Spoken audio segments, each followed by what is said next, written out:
supposed to do in this job is like keep you safe, and they can't do that. Like within the first couple weeks that these guys are in charge, a fucking air disaster happened. So that's kind of how we start this disastrous Musk-Trump term.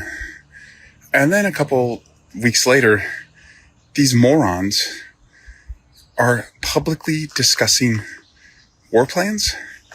And by the grace of God, by the grace of luck, they didn't include our enemies in this, or our enemies didn't see this. But we came pretty close to seeing American troops die and pay a price because of this dipshittery. And so at the core, like, is Donald Trump corrupt? Yes. Is he an idiot? 100%. Is he the most selfish, self-centered person who's ever walked this earth? No doubt. But at the end of the day, his job is to keep you safe. And he's not doing that. We're fucked if this is the course. Like, this is only getting worse. They're not getting better. It's not like he's getting rid of these people. So, D's de court, you have a potty mouth. I'm sorry. I'm fired up. I'm not sorry. I'm not apologizing for that. I'm fired up. You should be fired up too.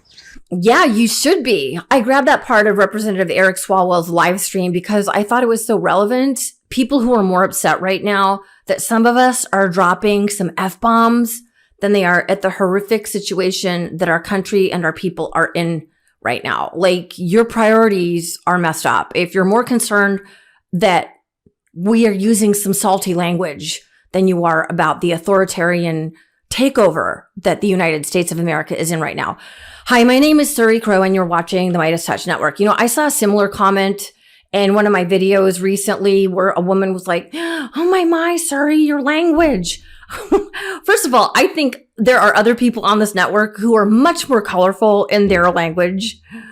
Have you listened to Michael Cohen? Than I am. And like, for real? You're more worried about that at the moment than the fascist takeover that we're facing.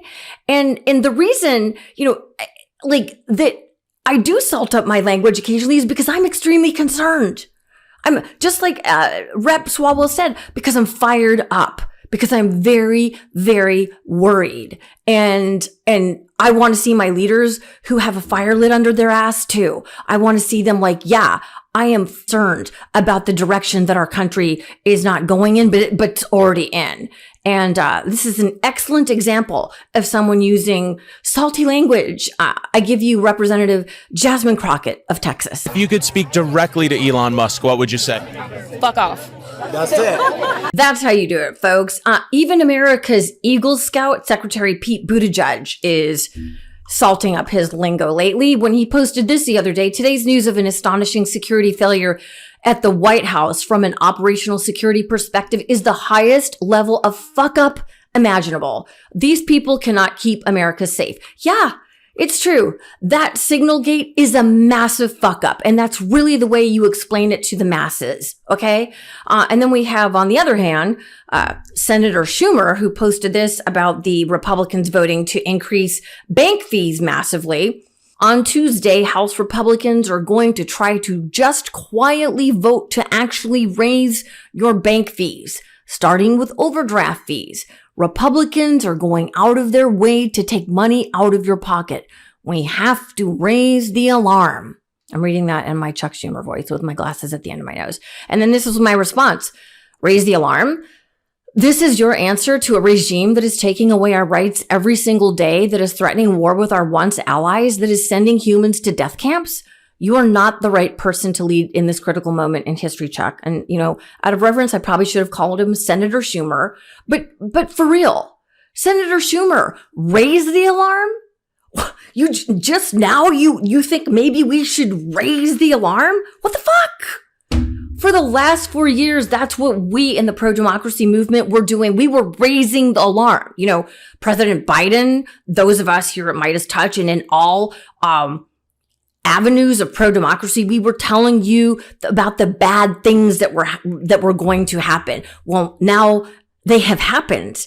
Now people are getting kidnapped off the streets without due process, etc. Like, the bad things have happened. Like, raise the alarm when you're at the gym in your bike shorts. Like, I'm not trying to be rude, but dude, you are out of touch. I want leaders like Senator Bernie Sanders. I want AOC. I want someone like Senator Chris Murphy. Get to the 5-alarm constitutional crisis, and you know how we get there. We get there when there is an explicit court order that the president has to stop his illegality, and he says, forget it, I'm not obeying it. Where he says to the Chief Justice, you and what army? Now, the president is setting that up.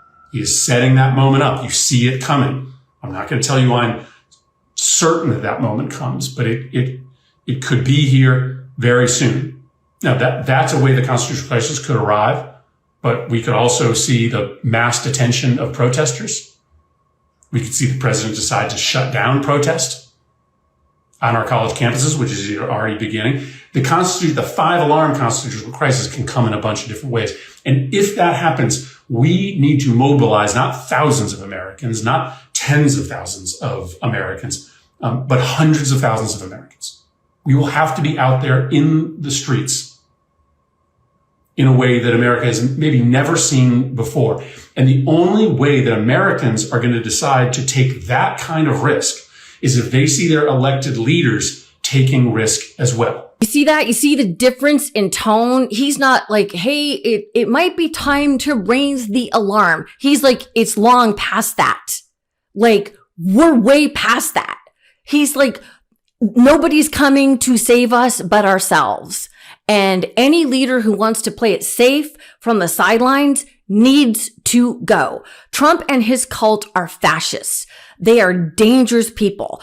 Many of them are very stupid, as we saw with this whole Signal Gate, but that doesn't mean that they aren't doing extremely dangerous things. They are cruel and wicked people who get off on other people's suffering. So the only thing that they understand is power. And the other day, I called for world leaders to start treating Trump, the Trump regime, like pariahs. And damn straight, if that's not exactly what the European leaders, as well as Canada's leaders, did. The new Canadian Prime Minister Mark Carney just completely did it. Here you can see in this post, breaking, Trump just surrendered to Canada. Mark Carney is a goddamn revelation. You want to know what power looks like? It's Mark effing Carney ghosting America's rapist in chief for 3 months and ignored him all day yesterday, cutting America off at the knees, forcing Donald Trump to come crawling back. Booyah. This whole thread was on Twitter, written by Dean Blundell, and I thought it was really excellent. He said, Canadia's Prime Minister Mark Carney cut off economic and security ties with Trump's America. No warning, no negotiation, just a clear message. Canada will not be part of MAGA's world. And then, he wrote, Trump just surrendered to Canada. And in fact, Trump groveled and put in a phone call to Prime Minister Carney. And then President Macron and Carney gathered, as well as other European leaders, on the same day and basically threw down the gauntlet with an international force for Ukraine and a clean break from Trump's America. They're like, we're not effing with you guys. And here's a couple of sound bites back to back from these world leaders. Fight the U.S. tariffs with retaliatory trade actions of our own that will have maximum impact in the United States and minimum impacts here in Canada. With time, it will become apparent that these actions will end up hurting American workers and American consumers. I reject any attempts to weaken Canada, to wear us down, to break us so that America can own us. That will never happen. Let's be clear. We're all on the same page. We won't back down. We will respond forcefully. Nothing is off the table to defend our workers and our country. Rassure, il n'y a pas d'accord de la Russie. Je vous rassure aussi, l'idée que nous nous faisons du droit international et que ça n'est pas la Russie qui va choisir ce qui se passe sur le territoire ukrainien. Donc, c'est bien acté et nous allons avancer et y travailler. Et donc, il y aura bien une force de réassurance avec plusieurs pays européens qui se déploieront. Yeah, you see, they've had enough. They aren't stupid. They see Trump for who and what he is. And the only thing that Donald Trump respects are people who will shove it back in his face. If he gets an inkling that you are weak because he's a predator, because he's a psychopath, he will pounce on you. So in my opinion, even though Trudeau learned his lesson when he went down to Mar-a-Lago, I think it was even before Trump had become a president this last time around, that gave Trump the idea that he's weak, and he pounced on him. He just used and abused him, calling him governor and all that shit. So the way that you deal with someone who's a predator like Trump is you just smack him in the face. Like, I am not dealing with your bullshit. And that's exactly what Carney and Macron and Keir Starmer, Prime Minister of the UK, are all doing. And this is my favorite part about this whole coalition of the willing in Europe or whatever. Trump tried to sneak in a new minerals extortion deal to Zelensky that would not only keep Ukraine as an indentured servant to the US, wholly benefiting Russia, but also preventing Ukraine from maintaining its sovereign status, which it needs to join the European Union, which it wants to do. And Zelensky and the European Union called Trump's bluff. And as Anders Aslund noted, good, Zelensky does what he has to. He does not recognize that Ukraine has to pay the US for the grants that the benevolent US under Biden gave to Ukraine. Trump's attempts at extortion by a victim are truly outrageous. Only Trump could be so malicious. And that's exactly right, because Trump's whole thing is, we gave you, he kept lying. He kept saying the number was over $300 billion. That is an outright lie. It's a lie that he kept repeating. And that Ukraine should be paying us back, which is insane, because Ukraine is the bulwark for the rest of the world against Russia's encroaching imperialism. Just so disgusting. Anyway, and then Scott Horton noted this on X, whatever. CNN becomes the first U.S. media outlet to report on Putin's Murmansk speech, in which he essentially said, I get Ukraine, Poland, and the Baltics. Trump gets Greenland, Panama, and Canada. Other U.S. media ignores it. And in fact, in that speech at Murmansk, that's exactly what Putin said. Basically, I get all of these territories and Trump will get this. So that's what we always knew that. We always knew that was the jig, that Trump was never going to do anything good for Ukraine. It was always about an extortion deal. And Zelensky knew that, but the poor man is trying to save his country from just being annihilated by Vladimir Putin. So I just love it that the European Union and these leaders got together and basically gave Trump a big fuck you. And I'm onto it. This leads me back to my opening. We need fire right now. If you could speak directly to Elon Musk, what would you say? Fuck off. Our nation is under a fascist authoritarian attack from within. Trump is attacking universities. I did a piece on that. Scientists, scholars, medicine. He's cut off all funding for all kinds of research. I mean, people are dying because of this. Immigrants, as we know, I mean, this is straight out of the authoritarian playbook. We cannot afford to wait until the midterms, people. And if you're more worried about someone saying that we are fucked than you are about the fact that we are actually getting fucked, then please rearrange your priorities. I mean, I'm not trying to offend anybody here. Certainly not.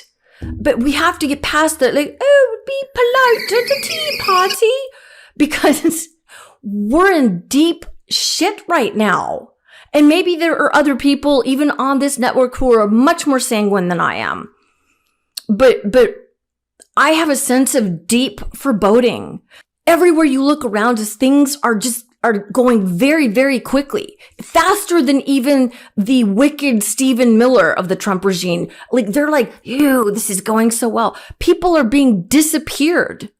And it starts with these people, and it may seem like, oh, well, that's not me. I'm not a foreign student at Tufts University or at Columbia, but that's where they start. And I love this post or this phrase: the road to fascism is lined with people telling you to stop overreacting. Look, I would rather be overreacting right now than sitting back and being, yeah, you know what? We'll just wait to the midterms. Hey, thanks for watching, you guys. I'll put my socials in the link below. And for those of you who have been asking how I'm doing okay. Thank you very much. I'm fired. I am fired up, if you can't tell. Like, I feel an urgency. I feel like a very strong urgency, like TikTok, we got to save our country. And I have some more medical issues coming up. I'll talk about that later. I'll do it another take, but I appreciate your concern. Okay. Remember, righteous anger is a good thing. And man, we got to use that and burn it right now. Burn it. All right. Peace. Can't get enough Meidas? Check out the Meidas Plus Substack for ad-free articles, reports, podcasts, daily recaps from Ron Filipkowski, and more. Sign up for free now at MeidasPlus.com.